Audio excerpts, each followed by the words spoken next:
Updated the 3rd of November 2017, 11:25 AEDT. Donald Trump is about to embark on a 12-day Asia trip almost exactly a year into his presidency and still with no consistent Asia policy.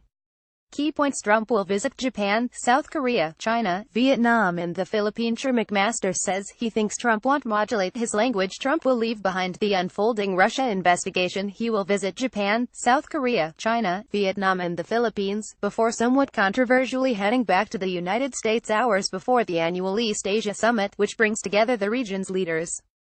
Mr. Trump has two central interests that will dominate his trip: North Korea and trade. He has played the tough guy on North Korea, threatening the regime with U.S. military action if its nuclear program is not wound back, and pressuring China to force its ally to comply by enforcing sanctions. But as always, his position is more inflammatory than the one put by his secretaries of state and defense, who continue to advocate for a diplomatic solution until that avenue is exhausted. It is said that there is relative international confidence in the team of H.R. McMaster, James Mattis and John Kelly on matters of defense and security, but their words are mostly more tempered than those of their boss. All eyes will be on Mr. Trump's Twitter feed while he is in the region, as Asian nations view the visit with trepidation, fearing rhetoric that could cause a miscalculation amid an already tense relationship with North Korea. "I don't think the president really modulates his language," General McMaster said when asked if Mr. Trump will change his behavior while abroad. Asked what the best possible outcome of the trip would be, one Washington-based Asia expert said just stick to the script.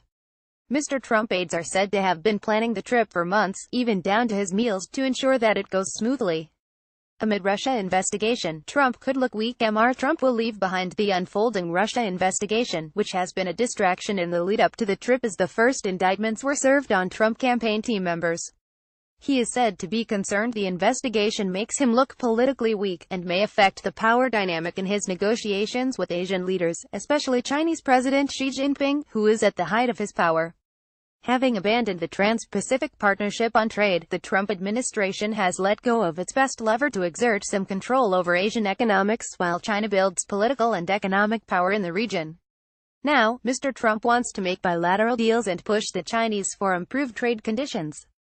Beijing is expected to roll out the red carpet for Mr. Trump, but the visuals may be more spectacular than the results, which are expected to be incremental.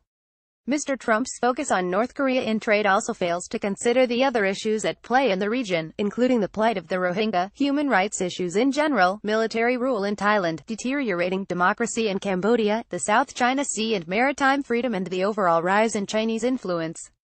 Mr. Trump's 12-day visit excludes Australia, but the fact that it is happening shows a continuing U.S. commitment to Asia. His every move will be watched and his every word will be analyzed as regional leaders continue to await a clearly articulated Asia policy.